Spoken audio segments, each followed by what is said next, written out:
বসো বাবা।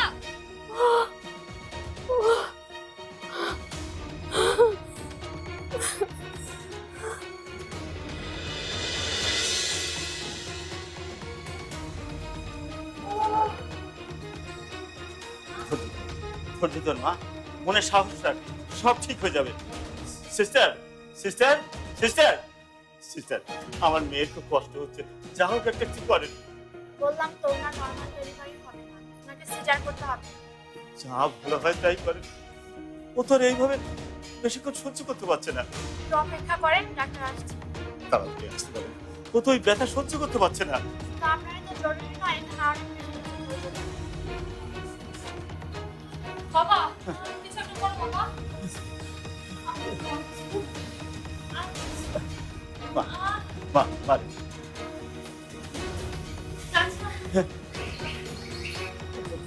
ফোন কি করবি মা?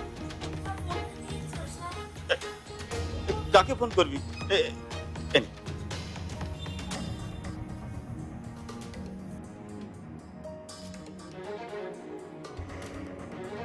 কি ব্যাপার, তুমি এখনো যাওনি? স্যার আপনি বেরিয়ে গেলেন। হ্যালো। হ্যাঁ হ্যালো, আমি ফারহানের স্ত্রী বলছি। ওকে একটু ফোনটা দিন, জরুরি দরকার। আচ্ছা আমি বেরিয়ে যাচ্ছি, তুমি চলে যাও। স্যার তো নেই, বেরিয়ে গেছে। আমি জানি ফারহান অফিসে আছে, ওকে আমার জরুরি দরকার। আপনি আমার কথা শুনতে পাচ্ছেন না?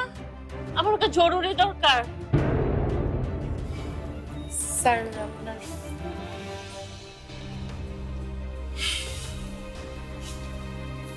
আচ্ছা ঠিক আছে, তুমি যাও।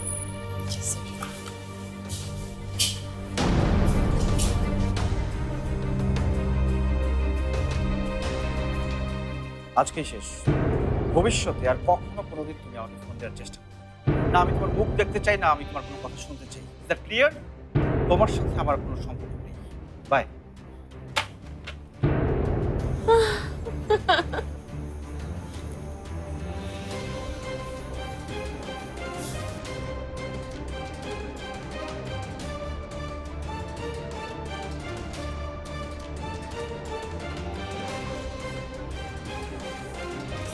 খুশির খবর আঙ্কেল, হ্যাঁ। বিয়ে হয়েছে। আলহামদুলিল্লাহ। ঝুমুর কেমন আছে? মা মেয়ে দুজনেই ভালো আছে, আপনি চিন্তা করবেন না। আপনি তো নানা হয়েছেন, এবার মিষ্টি খাওয়ান। খাবো খাবো, অবশ্যই খাবো। আচ্ছা আচ্ছা, তুমি অফিসে বসো, আমি মিষ্টি আনার ব্যবস্থা করছি।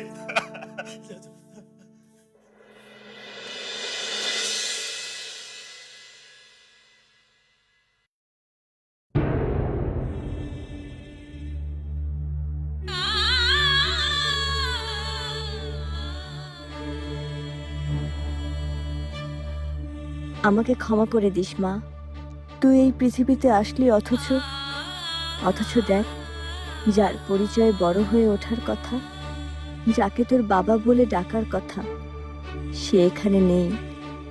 লক্ষ্মী সোনা, আমাকে তুই মাফ করে দিস, কিন্তু ফারহান খন্দকার, আমি তোমাকে কখনো মাফ করব না। যে অপরাধ তুমি করেছো তার শাস্তি তোমাকে পেতেই হবে।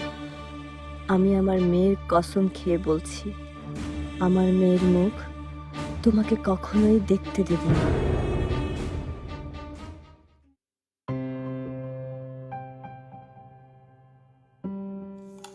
সময় আপু কেমন আছেন? খুব ভালো। আপনার চাচা কই? উনি তো এখন আসেনি। উনি আসলে কাউন্টারে পাঠিয়ে দিবেন, সব বিল পেমেন্ট করে দিতে বলবেন, ওনাকে দুদিন ধরে বলা হচ্ছে।